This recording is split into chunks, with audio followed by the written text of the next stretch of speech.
Hi, I'm Erik Voss, and Spider-Man Far From Home ended with a post-credit scene that might have cracked the MCU wide open. And spoiler warning for Far From Home, though I think you have had a good amount of time to go see it. Still, just want to cover my bases. Spoilers ahead. Nick Fury and Maria Hill have been revealed to have been Skrull shapeshifters Talos and his wife Soren, returning from Captain Marvel, still living in the present day of the MCU on Earth, apparently coordinating with Nick Fury. And apparently not at all worried about other drivers looking over to see a couple green faces beside them at a red light. It is suggested that Fury and Hill were the Skrulls only for the events of Far From Home, with Talos reporting to Fury that he followed through on the order to deliver the late Tony Stark's sunglasses to Peter, suggesting that the Skrull switch happened after Stark's death in Avengers Endgame. But when we see the real Nick Fury on the Skrull spaceship, where the hell is the real Maria Hill? It's kind of like a magic trick that's only half complete. Where the hell's the other rabbit? If you have been following me, you know that I have been obsessed with an investigation for the missing Skrull runaway from Captain Marvel, speculating that he or she could have been hiding among us in plain sight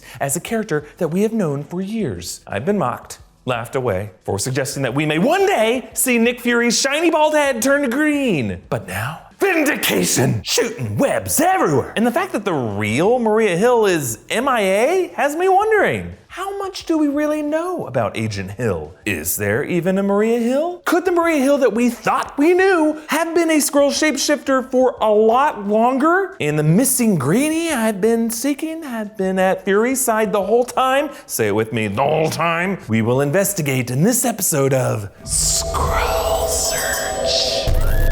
So, Maria Hill is a relatively newer character from the Marvel Comics, first appearing as soon as 2005. She is a S.H.I.E.L.D. operative with no known superpowers and no well-documented history that a Skrull reveal would messily overturn. In other words, she's a perfect candidate to have been an alien shapeshifter in disguise. Hill's MCU history establishes a very vague backstory as a S.H.I.E.L.D. agent in Southeast Asia, with her quickly rising through the ranks to become Nick Fury's deputy director at 30 years old, which, isn't out of the realm of possibility, but, Fury was over 60 when he was director, and he had spent decades as a spy and low-level S.H.I.E.L.D. agent, doing grunt work during the Captain Marvel incident, really earning his stripes. So Hill, by comparison, must have been on a lightning-quick fast track, blowing right past Agent Phil Coulson, who definitely earned his stripes, playing a superheroic role during that Captain Marvel incident. Really, Hill has kind of appeared out of nowhere in the MCU. It was Natasha Romanoff who was the associate of Nick Fury in Iron Man 2, and then Hill just randomly shows up in the first Avengers, accompanying Fury into the Project Pegasus lab when the Tesseract was going haywire. It's interesting that these three characters, Nick Fury, Phil Coulson, and Maria Hill, are meeting back at the Tesseract, because we did learn in Captain Marvel that the Tesseract was previously in Skrull hands. Remember, as Mar-Vell was using it to try to power a lightspeed engine for their vessel to find a new home world. After the events of Captain Marvel, it appeared that Fury kept the Tesseract a secret, with Goose having swallowed it, coughing it back up on his desk. Years later, research on the Tesseract resumed under Project Pegasus. And Maria Hill's security clearance as deputy director probably would have clued her in on the Tesseract, what they were doing with it. But just given how important the Tesseract was to the Skrulls in Captain Marvel, the missing Skrull from Captain Marvel would probably want to remain in close proximity to it over the years. And at the scene at the beginning of Avengers, Hill challenged Fury about the collateral danger of the Tesseract. I need you to make sure the Phase 2 prototypes are shipped out. Sir, is that really a priority right now? Until such time as the world ends, we will act as though it intends to spin on. Ooh-wee, look at that stink eye! Remember, the Skrulls are refugees. Their homeworld was ravaged by the Kree, forcing them to seek a new home. A Skrull would totally know how horribly real the prospect of the world ending really is. Now, Hill's defiance of Fury also comes from the decision to use the Tesseract to power his Phase 2 weaponry. Like the Skrull enemy, the Kree, humans are now using the cosmic power of the Tesseract for war, whereas the Skrull wanted it for peaceful purposes. Now, when I made my Skrull case for Nick Fury, one event that I brought up was Nick Fury's insane death fake out in Captain America the Winter Soldier. Basically, Nick Fury was shot through the freaking chest right in front of Cap, and then Cap, Natasha, and Maria Hill watched as he supposedly flatlined on the operating table. But later, Fury was revealed to have been alive, thanks to some brilliant acting by Fury and Hill and Dr. Joe Russo, acting that was good enough to trick expert interrogator and super spy Black Widow and Captain America. So yeah, if Maria Hill is capable of keeping a lid on that conspiracy, who knows what else she could be hiding? Maybe she even used her Skrull shapeshifting powers to shapeshift her face back into a grim expression when Fury shat himself to stay in character. Another piece of evidence against Fury was the clue that we learned in Captain Marvel about which name he goes by. Everybody calls me Fury. Not Nicholas, not Joseph, not Nick. Later, this is a red flag that Fury uses to deduce that his boss is actually a Skrull. Excellent work, Nicholas. Ooh-wee, look at that stink eye. So isn't it interesting that Fury doesn't all bat his one eye when years later, Maria Hill doesn't stick to that just Fury rule? Multiple bogeys over Wakanda. Same energy signature as New York? 10 times bigger. Tell Klein we'll meet him at... Nick!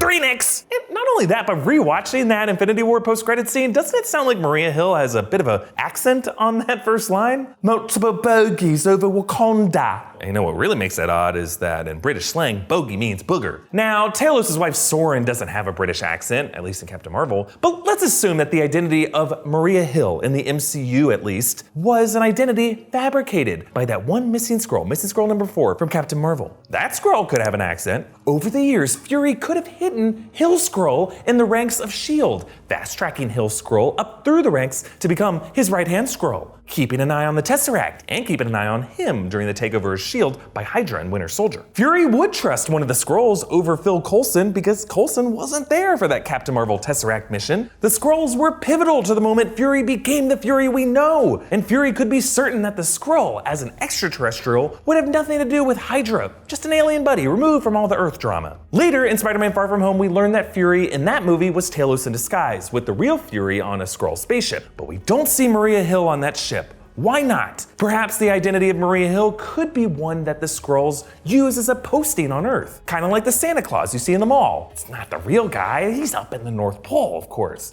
But the Santa whose lap you sit on could be any number of alien shapeshifters rotating in and out. Similarly, when Fury left to go to space, and he had Talos replace him on Earth, maybe at that point, missing Skrull number 4, the one from Captain Marvel, the one posing as Maria Hill all those years, could have rotated back to the Skrull ship with Fury, rejoining the other Skrulls, while the Skrull Soren, Talos' wife, rotated down to Earth with her husband so that they could be on deployment together. Look, at the end of the day, folks, we just witnessed Maria Hill shapeshift into a lizard person. And unlike Nick Fury, we did not see a second real Maria Hill to reassure us that a normal human version of her exists. And unlike Nick Fury, we don't have a clear picture of her history before randomly showing up to this party where everyone else has known each other for at least a couple years. And if Marvel Studios plans a Secret Invasion movie, revealing Maria Hill to be an alien shapeshifter the entire time would be a pretty mind-blowing but fairly understandable twist to swallow. So, if we were to apply a Skrull score to Maria Hill on a scale ranging from Skrull safe, Skruncertain, Skrullspicious, Skrullsidious, and Skronfirmed,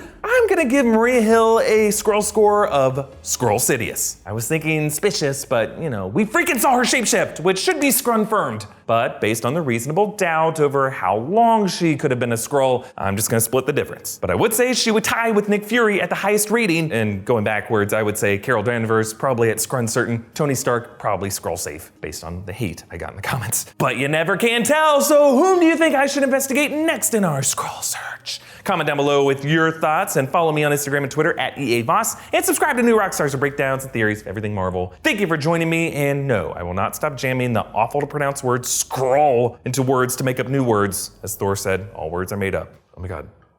He is Skrull. Odin Skrull. To the archives!